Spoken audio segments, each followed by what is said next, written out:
Dear sports friends, welcome everyone. I am Andras from Hungary.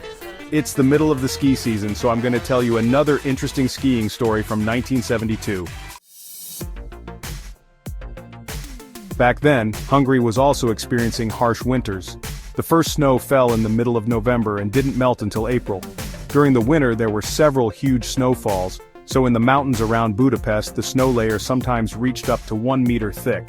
Then as now, I canoed competitively on the Margaret Island in the heart of Budapest. During the long winter, we prepared for the kayak and canoe racing season with hard gym and running training.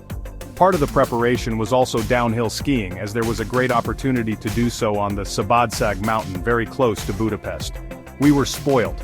A cogwheel train took us from the city center directly up to the ski slopes, and after skiing we skied down to a tram stop, from where we were back in the city center in half an hour.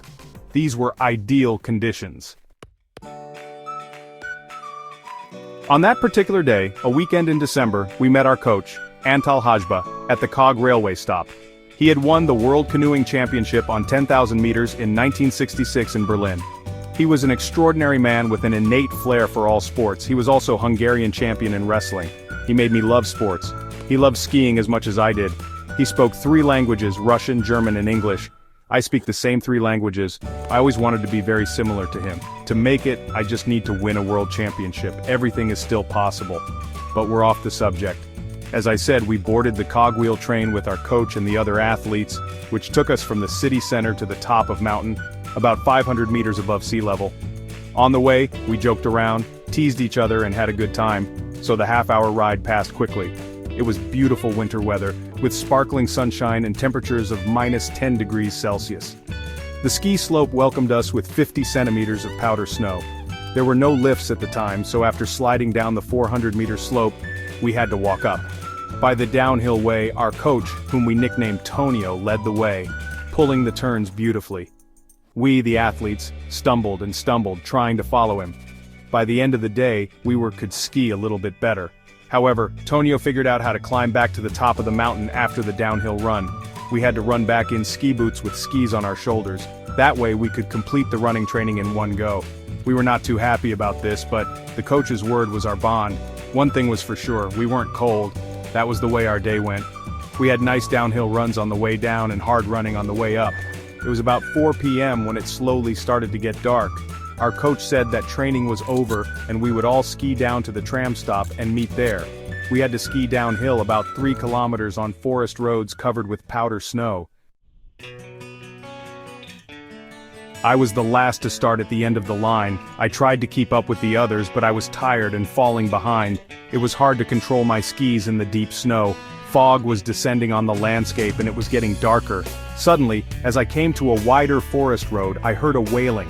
I caught sight of a young girl desperately trying to run away from a huge wild boar. She was lucky because her dog, running behind, was occasionally biting the boar's tail. But the distance between the chasing boar and the young lady was reduced very fast. It was only a matter of centimeters before tragedy struck. It was a stroke of luck that, descending the slope at high speed, I was able to point my skis straight at the boar and run into it. The impact almost caused me to fall, but luckily I managed to stay on my feet, but the boar fell over on its side into the ditch along the road. I then began to wildly jab it with my ski pole. Somehow it didn't occur to me that my life might be in danger. The poor boar had not expected such an ordeal. Suddenly he leapt to his feet and disappeared into the darkness of the forest, screaming. I then tried to reassure the pursued girl who was still shaking from the experience.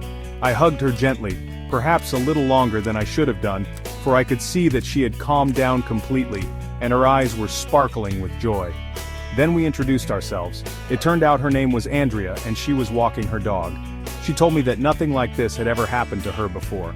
I asked for her phone number. We were talking more and more happily and time flew. I completely forgot that the others were waiting for me with the coach at the tram stop. Suddenly the coach appeared. He went in search of me with a borrowed flashlight in his hand in the knee-deep snow. He scowled at me at first, but when he heard what had happened he softened and celebrated me almost like a hero. The next day I called Andrea and we met. We went to a cinema, went for a walk, and got closer and closer. Our relationship went very, very well. So much so that in the evenings I would rush up to the mountain to go skiing even after training. At least that's what I told my parents, but that's another story. Dear friends, if you like the story, subscribe to my channel and like me. Welcome everyone.